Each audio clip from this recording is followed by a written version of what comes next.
Sabe que ustedes recordarán que estábamos mirando de esta semana que pasó, una anterior, lo relacionado a la teología, cómo es importante que las personas se profundicen en aprender cada día más de Dios, que no simplemente sea leer por leer, sino que lo tomen en serio. Y si usted no sabía, hay mandatos en la Biblia que ha sido muy difícil para la gente que ama a Dios, les ha sido muy difícil poner en práctica esos mandatos.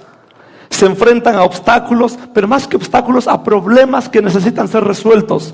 Son situaciones en las que no te puedes seguir adelante sin resolverlo, porque no hay manera de hacer ciertos mandatos que Dios ordenó, que Dios dijo que se hicieran, sin hacer algo por resolver esos problemas.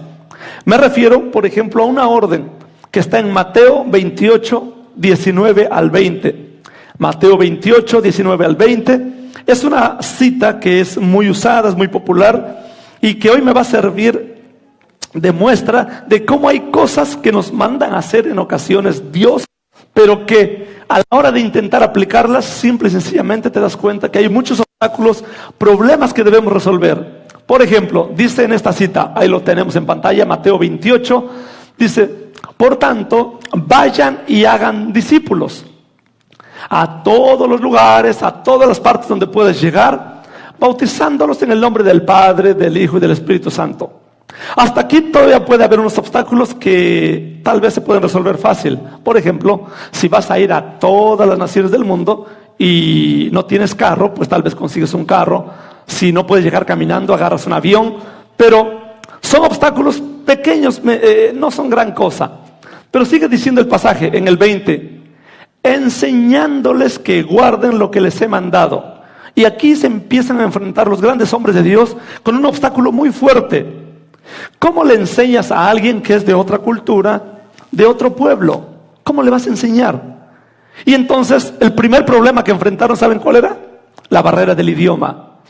Mi Cristo o mi Dios les da una ayudadita en el día del Pentecostés. Las personas empiezan a hablar lenguas, y literalmente eran lenguas que eran otros idiomas, otra manera de, otros lenguajes que usaban en esos tiempos. Y entonces la gente que estaba en ese lugar, que no hablaban el idioma que hablaban la mayoría de ese pueblo, de esa gente que estaba ahí, entendieron lo que ellos estaban hablando. Pero no siempre sucedió así.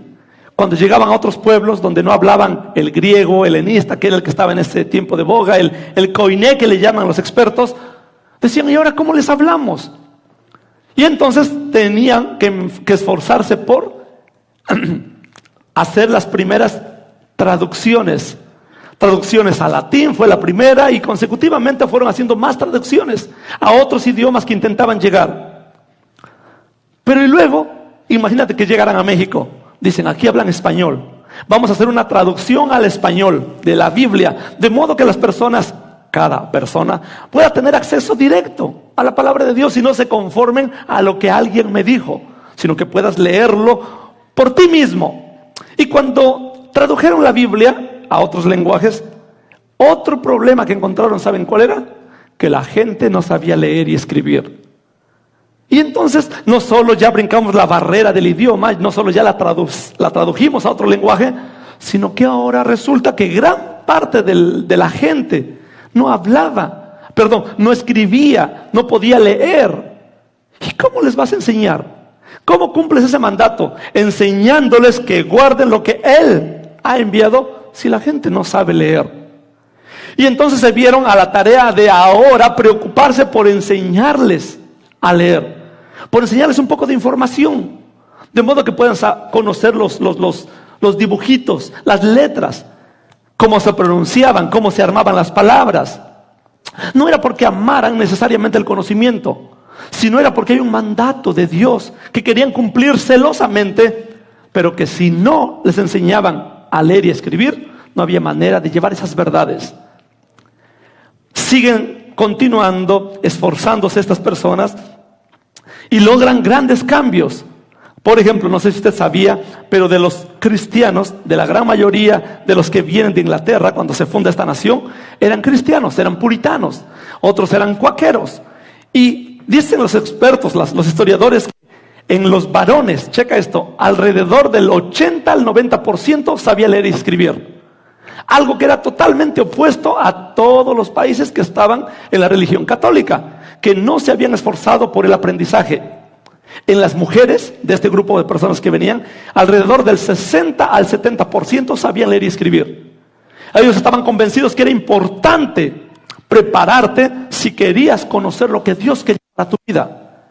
Y estaban tan comprometidos que hizo necesario promover mucho la educación. ¿Por qué estoy hablando de esto como introducción el día de hoy? Porque yo les comentaba hace 2 semanas, es importante que la comunidad cristiana, y me refiero a los hispanos, tengan el hábito de quererse preparar, tengan el deseo de profundizarse en esta palabra, mucho más que simplemente leerla. De modo que no pases 20 años en el Evangelio y lo único que sabes es, si a duras penas, uno que otro pasaje.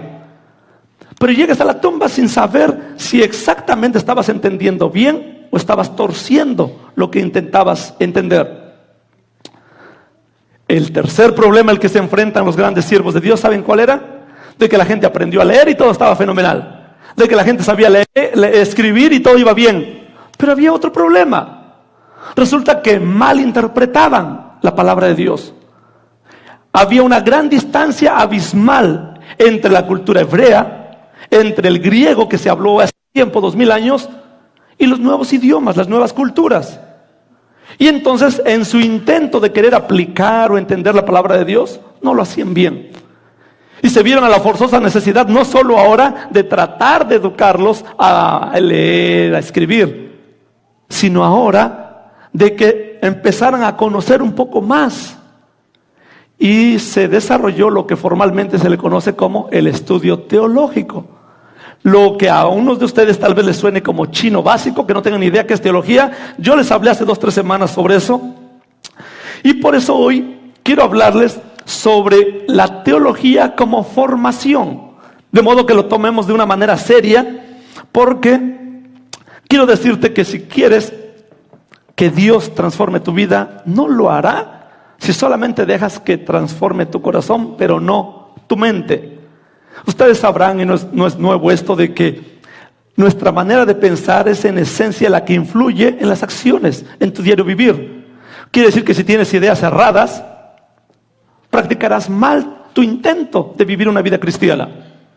No puedes practicar bien algo que entiendes mal. Y por eso es importante que te diga el primer punto. Número 1, quiero hablarte sobre la gran relación entre el sacrificio y el estudio. Hay una gran relación. ¿Por qué creen que mucha gente empieza alguna carrera universitaria y no la logran terminar? ¿Cuál es la razón? Simplemente no quieren sacrificarse. Y eso no solo aplica en una carrera secular, aplica en todo ámbito que quieras estudiar. Te tocará sacrificarte, te tocará esforzarte, te tocará invertir dinero. Y estoy hablando de gran cantidad de dinero. Si usted solamente piensa, ok, voy a comprar un librito de $20 y ya con eso calman su conciencia de que se prepararon, la verdad no es así. Un predicador decía que los cristianos tienen el mal hábito, la costumbre de adornar su ignorancia, comprando algún letrero bonito para su casa, como que en este lugar Dios manda, como que bienvenidos a un hogar que ama a Dios. Pero gastamos en muchas cosas como adornos, como libros que nunca leemos y nunca logramos entender. Pensamos que porque te gastaste $50 en una decoración, en una Biblia elegante, bonita, que la pongas en tu mesa, en el centro de tu sala, abierta, como que si mágicamente fuera a espantar los demonios, como si mágicamente tu matrimonio fuera a ser restaurado. La verdad que no es así.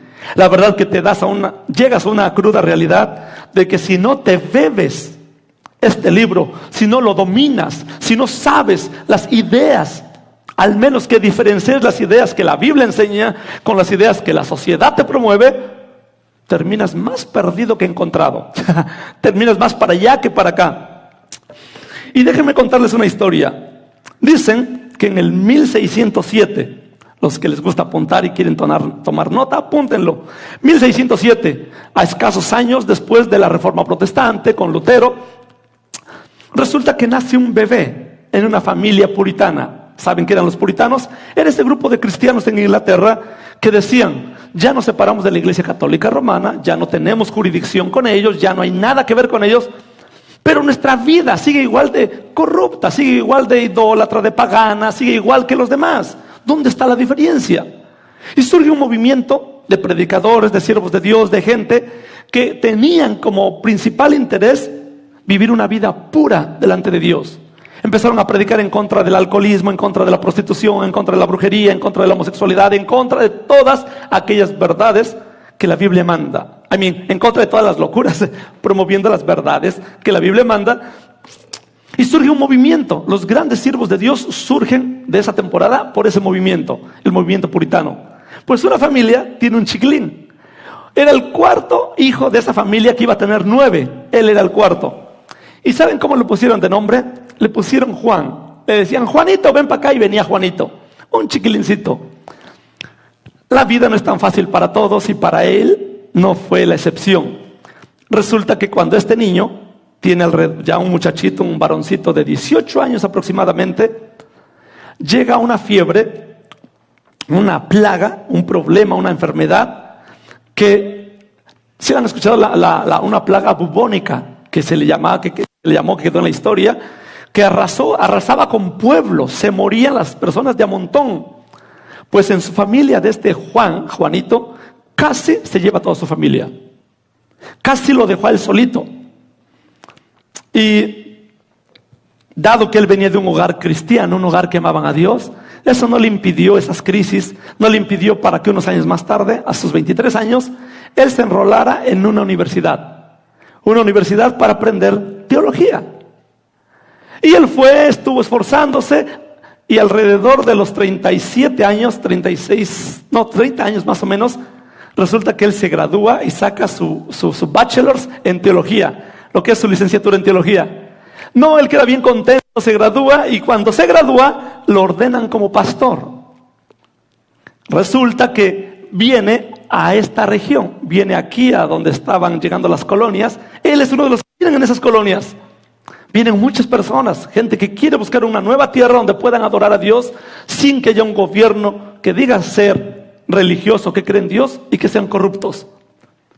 Llega él, y cuando llega aquí al área de Boston, en esa región, resulta que llega una iglesia pequeñita que era la primera iglesia que estaba formando. Juan llega y él dice, bueno, yo estudié un poco, ¿en qué puedo servir?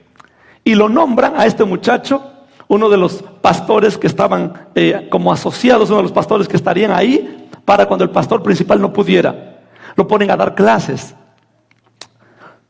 Años antes, él, como le empezaba a gustar eso de estudiar de verdad la palabra de Dios, gastó o vendió 4 de las propiedades que le habían dado de herencia para adquirir una biblioteca grandotota de un montón de libros. Así que leía y se preparaba. Tenía muchos amigos que habían estudiado en la misma universidad y todo iba fenomenal. Cuando se viene para acá a los pocos meses, escucha que los muchachos, varios amigos de él de la universidad, querían empezar un colegio, una nueva universidad, ahora aquí en este territorio. Y resulta que él dice, bueno, yo tengo una colección de libros, si la quieren, yo se las dono. Y dona toda esa gran cantidad de libros. Él había gastado casi toda su herencia con tal de aprender. ¿Pero por qué? Dicen que los historiadores que ese grupo de personas tenían un dolor en su corazón y decían, nosotros estudiamos allá en Inglaterra, sabemos teología, pero ¿y qué va a pasar con la nueva generación de pastores que vengan después de nosotros? Cuando yo muera, cuando él muera, cuando Juan no esté aquí, ¿qué va a pasar? ¿Qué van a enseñar? Van a terminar torciendo la palabra de Dios. Necesitamos fundar una universidad que forme ahora la nueva generación de predicadores. Y fundan una universidad. Él da toda su librería. Al otro año él muere de tuberculosis. Y en honor a este Juan, a este muchacho, la universidad que empezaba le ponen Harvard, que es el apellido de él. John Harvard fue este muchacho pastor con muchos otros pastores que inician esta universidad con el único propósito de que se enseñe la palabra de Dios. Pero no solamente de que se enseñe básicamente así lo elemental, no. Teológicamente para formar a la nueva generación. De modo que no terminaran enseñando herejías.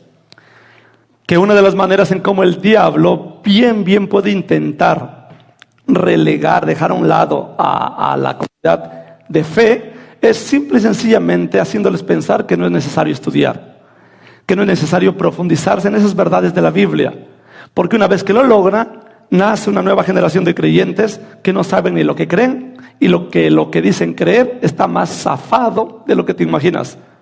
Así que hace algún tiempo, cuando se les ha preguntado a los predicadores, los grandes siervos de Dios, ¿cómo ves el futuro de la comunidad cristiana en 30, 50, 100 años?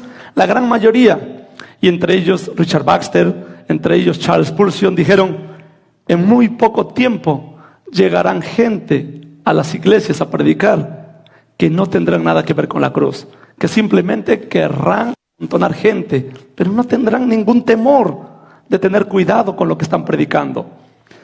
Así que lo que quiero promoverte hoy, el día de hoy, lo que quiero decirte es que te animes, que motives a tus muchachos a que estudien.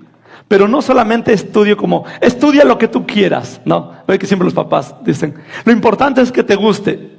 No, estamos hablando de que los padres deben de ser los primeros que deben conocer las profesiones que hay, los riesgos que cada profesión va a tener para tus muchachos, cómo su fe puede ser afectada, y luego tienes que ser esa guía que Dios esperaba para ellos, de decirle: mira, mi hijo, puede gustarte esta u otra profesión, pero como te he visto, como te conozco, vas a terminar más loco de lo que ya estás. Así que ustedes como padres deben de ser los primeros que tengan esa fuerza de carácter, de poder decirle a sus muchachos: esto es lo que Dios quiere para el ser humano, y tú debes de seguir con esa voluntad. Así que déjame decirte brevemente, en segundo lugar, algunas vías que hay hoy en la actualidad para poder estudiar teología. Una de esas puede ser enrolarte en las universidades. Las que están aquí en California, por ejemplo, está Azusa Pacific, está Vanguard, que son universidades 100% totalmente cristianas, como lo fueron en ese tiempo las universidades que ya mencionamos, y que para enrolarte es idénticamente que las universidades seculares. Tienes que tener tu high school para poderte enrolar allá, y los costos también son muy similares. Te andan valiendo de 20, 30, 15 por año, y en los 4 años para sacar una licenciatura en teología también te anda saliendo en 50, 80 o 100 mil dólares. Y también hay FAFSA, la ayuda de FAFSA también te ayuda para cubrir ahí. Si alguno de ustedes el día de mañana quisiera estudiar formalmente teología en esas universidades, FAFSA también cubre esos gastos. Los papás, FAFSA es aquella ayuda que da el gobierno para los de bajos recursos, las familias con bajos recursos, para poder pagar sus estudios. Ahora, si quieren una universidad en California un poquito más cara, bueno, está Fuller. Fuller es una universidad que está que está en Pasadena. Allá está esta universidad, y es del área, es una de las más caras del ambiente cristiano donde enseñan teología. Si alguno de ustedes se anima, vaya, pregunte, y si pueden estudiar ahí, estudien. Yo he tenido 2, 3 de mis maestros, se graduaron, tienen su máster o doctorado ahí en Fuller. Y ya graduarse ahí, hay que ser muy coco, porque para entrar ahí te piden un GPA muy alto, pero también hay que tener mucho dinero. Así que si alguno de ustedes lo lograra, sería fenomenal. No lo cargo porque tal vez no lo aguanto, pero yo creo que estaría muy bien. Y hay un texto que me gustaría que leyéramos. Segunda de Pedro, capítulo 2, versículo 1. Segunda de Pedro 2:1, dice así la palabra de Dios: pero desde aquellos tiempos, y hoy no es la excepción, se levantaron falsos maestros en el pueblo, así como habrá falsos maestros entre vosotros, los cuales encubiertamente, a escondidas, introducirán herejías que destruyen, negando incluso al Señor que los compró, y trayendo para sí mismos una destrucción. Lo que te estoy diciendo es de que la razón por la cual es importante es para que la próxima generación y los próximos predicadores que lleguen no lleven a toda una generación de gente que dice amar a Dios, simplemente por un rumbo equivocado. Así que si alguno de ustedes dijera, pero ¿cómo le hago? Está bien eso de estudiar, estoy muy de acuerdo, pero no tengo dinero. Tal vez algunos de ustedes digan, yo quiero estudiar, pero no tengo papeles, así que no califico para la FAFSA, para la ayuda financiera. Tal vez algunos de ustedes digan, no puedo por cuestión de horarios de trabajo. ¿Cómo le hago? Sí me gustaría ponerme más serio con el tema, pero ¿cómo le hago? Tengo que trabajar las 8 horas, tiempo completo toda la semana, llego sin poder ir a la escuela. ¿Cómo le podría hacer? Hay una segunda opción. Es una manera un poco más informal, pero que te puede dar el mismo beneficio. Y Janet, please, ayúdame con los libros. Hay una serie de libros que me gustaría recomendarles. Porque si realmente quieren prepararse un poco, solo son unos pocos que tengo por ahí.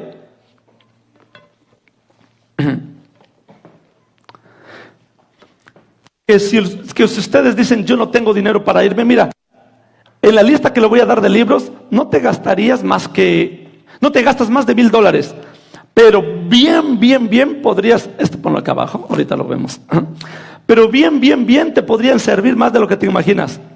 Y hay algunos libros que me gustaría, no estoy vendiendo libros, por favor, ni tampoco estoy prestando. Dice un dicho que, bueno, mejor no se los digo, luego se los comento, pero estos libros les pueden servir muy bien, pero al menos necesitan en su colección, si tienen con qué apuntar, necesitan al menos algunos diccionarios. Traje uno de los primeros que encontré a la mano, por ejemplo, un diccionario de creencias y religiones. No pueden intentar entender las filosofías que andan de moda si no tienen un diccionario que cree la nueva era, ¿no? ¿Qué cree el budismo? ¿Qué cree el hinduismo? ¿Qué cree el gnosticismo? ¿Qué cree los agnósticos? El agnosticismo. ¿Qué creen? Un montón que hay. Necesitan un diccionario para saber, tener idea de lo que estamos hablando, ¿no? Hay varios diccionarios. Uno de ellos es el diccionario de religiones, otro diccionario, un diccionario de teología, otro diccionario puede ser un diccionario bíblico, de términos en la Biblia, que al menos tienen que tener. Cómprenlos. Este es un diccionario bíblico y están muy buenos, están gorditos, pero cuando ocupa saber algo, antes de opinar, miren, yo les voy a decir a ustedes como un día decía Adrian Rogers, decía, si alguno de ustedes no está de acuerdo en lo que cree, en lo que estoy predicando, decía él, no te preocupes, no quiero hablar contigo. Si él lo decía, yo lo voy a copiar. La segunda es que estamos dispuestos a hablar con ustedes cuando digan, explíqueme un poco más de esto. Ay, sí, nos abrimos a platicar. Pero, ¿por qué no queremos mucho entrar en el tema de tu opinión y mi opinión? No, la razón es porque no se trata de tu opinión o mi opinión. Se trata de que hay verdades que están plantadas en la Biblia y que deben defenderse. No es si estamos de acuerdo o no. Son verdades que simple y sencillamente, si usted las cree o no las cree, es asunto suyo. Pero que si están acá, deben de predicarse. Así que, lo único que les puedo decir es que hay material, 3 diccionarios al menos, y también algunas obras de teología. La otra vez yo les recomendaba este libro de teología. Lo encontré apenas, está muy bueno. El escritor ya murió hace poquito tiempo, 2-3 años, pero está muy bueno. Y si quieren algo más profundo, compren el set. Yo tenía el par, son 2 de estos. Lo presté el otro, pero tengo todavía este. Y este es de la teología de Schaffer se llama. Y es una teología sistemática, son 2 tomos. Ahorita no sé en cuánto ande, pero cuando salió estaba un poquito caro. A mí me salieron como en $250, creo, $300 el set. Pero está buenísimo. Usted puede leerlo y bebérselo y está fenomenal. 2-3 teologías deben de tener. De hecho, por alguna razón no se pudo dar, pero yo había hecho una hojita donde le hice una colección de libros que quería yo darles a todos una copia para que quien quisiera irles adquiriendo lo pudiera hacer. Pero ¿qué creen? Llegamos hoy en la mañana para querer imprimirlas y la impresora no sirvió. Así que sorry, se los debo para la próxima semana. Les prometo tenerlas. Están ahí las fotos de cada libro para que lo puedan ver. Espero que no se me olvide, pero les tendremos esas hojitas listas. También asegúrense de tener uno que otro libro relacionado a escatología. Tiene que ver con lo que sucederá al final del tiempo. Cómo va a ser el Armagedón, cuando se asome el anticristo, cómo serán las señales de los finales de los días, porque deben saberlo. En el 2001, el 2000, me acuerdo que en algunas iglesias hay pastores que creo yo por cierta ignorancia, decían, viene el fin del mundo, y creyeron tal vez las profecías de Nostradamus, que en el 2000 las computadoras iban a dejar de funcionar y que todo se iba a acabar. No es verdad. Para que el mundo se acabe necesita llegar el rapto, luego pasar la tribulación o el periodo de la gran tribulación, que son 7 años, luego el milenio, que son alrededor de 1000 años, y luego otra etapa, o sea que seguro unos 1500 años falta para que venga una destrucción total del planeta. Pero en el 2000, hace unos años, muchos se habían espantado, no, que viene, y amontonaban que se va a acabar todo el mundo. No se va a acabar. Pero si usted cree esos cuentos es porque no sabe. Por eso es que necesita leer un poco más. También necesitará entre sus libros un libro como este. Lo bueno de ahorita de la tecnología, que ya lo puede descargar en PDF, free en internet. Pero si usted no es muy familiar con la tecnología, cómprese un libro como este. Esta es una concordancia de Strong. Se le llama así no porque esté muy pesada o muy fuerte, sino por el apellido del que lo hizo. Y usted lo va a ver, mire, tiene letras bien chiquititas, que se imaginará cómo estará este libro. Pero él tuvo la brillante idea de hacer una lista de todas las palabras que se usan en la Biblia, tanto de hebreo como de griego, y les puso un número. Cuando usted busca en la concordancia una palabra, sale en qué partes de la Biblia sale esa palabra griega o hebrea y un número. Y hay Biblias que las han hecho juntas. Usted ve el texto y dice la palabra, porque de tal manera amó Dios al mundo. Y abajo aparecen muchos numeritos. Estos están relacionados con la concordancia Strong. Usted le da clic ahí, como en las aplicaciones móviles, y le sale la palabra original en la que fue escrito y los diferentes usos de esa palabra, para que cuando usted vaya a hablar, a sostener una verdad, al menos sepa lo que está diciendo y no termine diciendo lo que no debe decir. ¿Qué más les puedo decir que deberían tener en su colección? Bueno, esta es una Biblia, pero al menos tengan 3 Biblias. Vuelvo a decirles, al menos 3. La Reina Valera 1960, muy buena y recomendada. Otra, por ejemplo, la Nueva Versión Internacional, la NIV que le llaman. Esa está muy buena porque tiene un lenguaje mucho más comprensivo, más práctico. Pero también hay otra Biblia que deben tener, y es una Biblia textual. La Biblia textual no se preocupó mucho porque se comprendiera en el mensaje actual, sino porque fuera lo más apegado al idioma original. Así que si tienes esas 3 Biblias, de verdad, puedes hacer un estudio serio. No vamos a andar jugando con que leí un texto y Dios me reveló y a decir lo que se me antoja decir. No, tengan cuidado. Tengan cuidado con decir, yo leí un texto y yo siento que... No sienta, mejor prepárese. Porque las emociones son cambiantes y las ideas locas que podemos tener son inimaginables. La creatividad es grande del ser humano, pero si no está frenada, si no entendemos lo que la Biblia dice, usted va a tener cada locura como idea y va a pensar que Dios se lo mostró. Así que le suplico por favor que no lo haga. Y entre libros extras, mi hermana Irma nos prestó este libro, me lo enseñó hace una semana, 2 semanas. Ven, Janet, ayúdame. Y es más o menos la historia bíblica, pero lo que me gustó de este libro, que es diferente a todos, es, ándale, agárrala así, porque se abre, agarra las dos, ándale, mira nomás, ábrelo. ¿Quién sabe dónde se lo robó la hermana? Digo, ¿dónde lo agarró? Cuidado, está rompiendo de ahí, mira, está rompiendo de ahí. No sé si ya estaba roto, pero mi hermana, si no, nos va a tocar reparárselo. Pero miren, este está fenomenal, porque si ustedes se pierden en la cronología bíblica, aquí me los endereza, aquí me los encuentra. ¿Quién fue primero? Si fue David, si fue Salomón, si fue Roboam, si fue Jeroboam, dónde estaban, cómo están los imperios, los griegos, los romanos, qué relación tiene en conexión con la Biblia. Aquí lo tiene, y lo tiene de lado y lado. Mire, si lo puede voltear del otro lado, ahí viene mi secretario número 1. Y atrás tiene, con cuidado, y atrás tiene mapas. Miren nomás, ya estoy como el doctor Chunga. A ver, dale. Tiene un montón de mapas, tiene las líneas del tiempo. ¿Y saben que es bien bonito solamente para sus hijos aprender una estructura, una idea básica? ¿Han visto ustedes? Gracias. ¿Han visto ustedes que un papá que le gusta el fútbol siempre tiene en su casa chores, playeras, calcetines, calcetas, rodillas, no, rodillas casi no usamos, para los tobillos, y los chiquitines ya empiezan a ponerse los tenis, los tacos y todo. Eso dice que tiene una influencia deportista. Si usted no es una influencia en la preparación, luego no se queje cuando sus hijos no quieran ni estudiar de la Biblia, cuando sus hijos no quieren saber nada de Dios, cuando cualquier idea se los embobe. Y ustedes digan, ay, pastor, es que mi hijo se descarrió.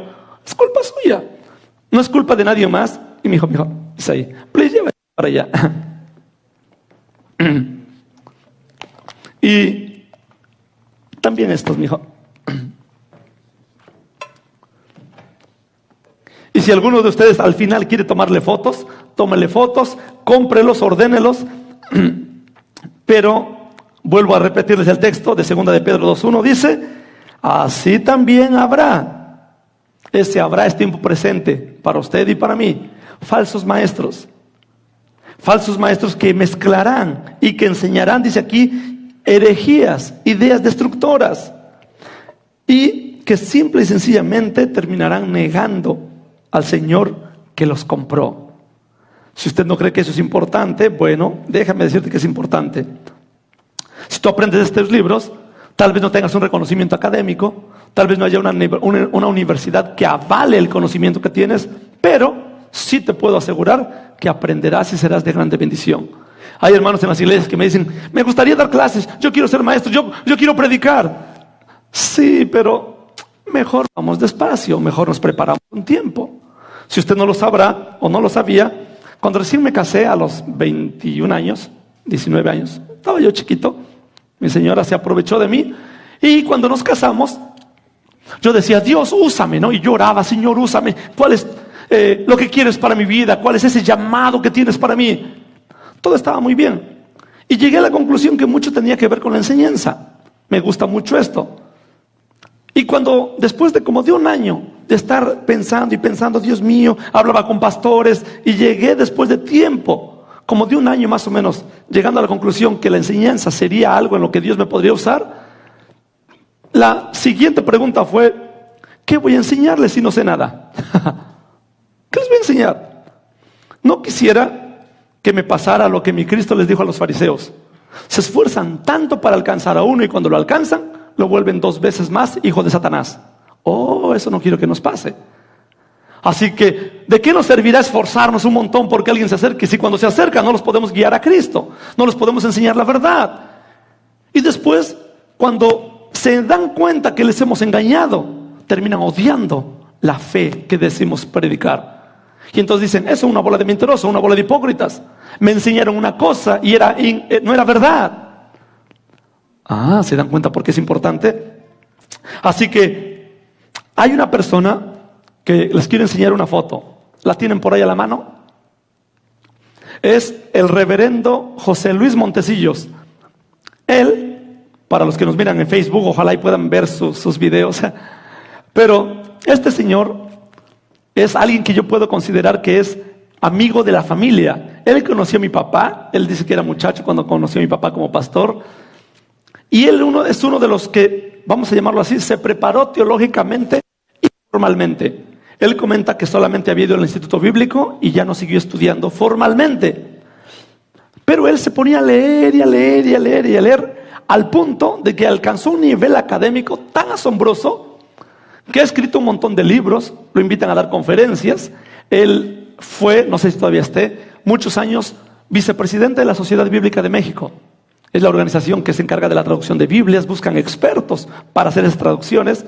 Pues él estuvo trabajando ahí. Me contacté hace 8 días con alguien que lo conoce para que lo trajéramos acá a la iglesia, y me contaron una noticia media triste.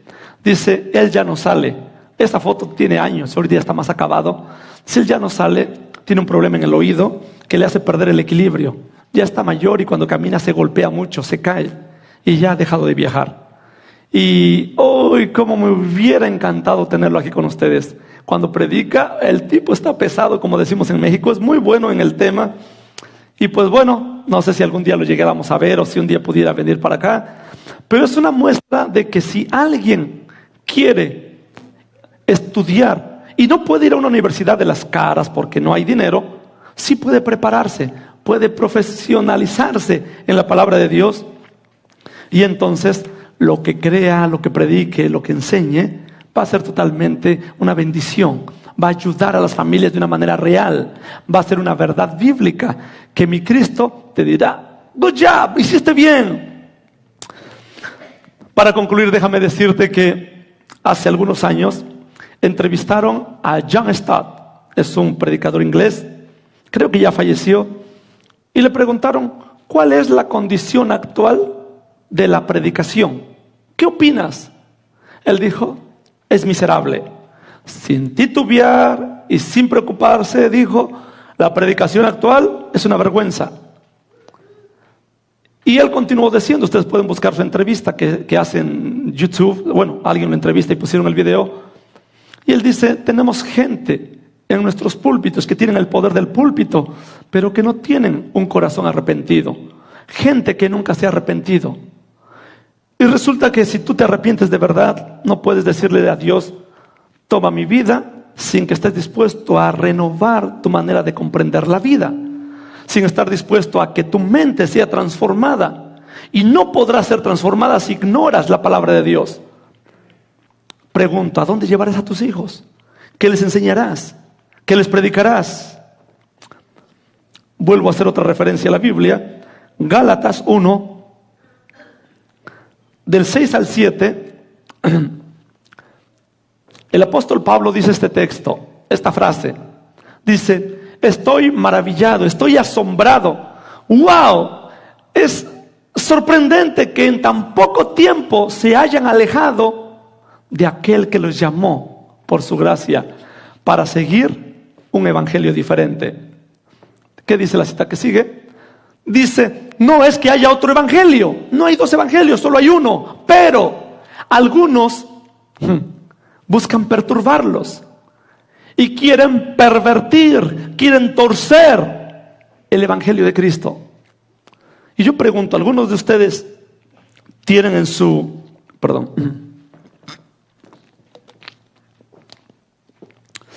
¿Algunos de ustedes tienen en su manera de pensar ideas raras?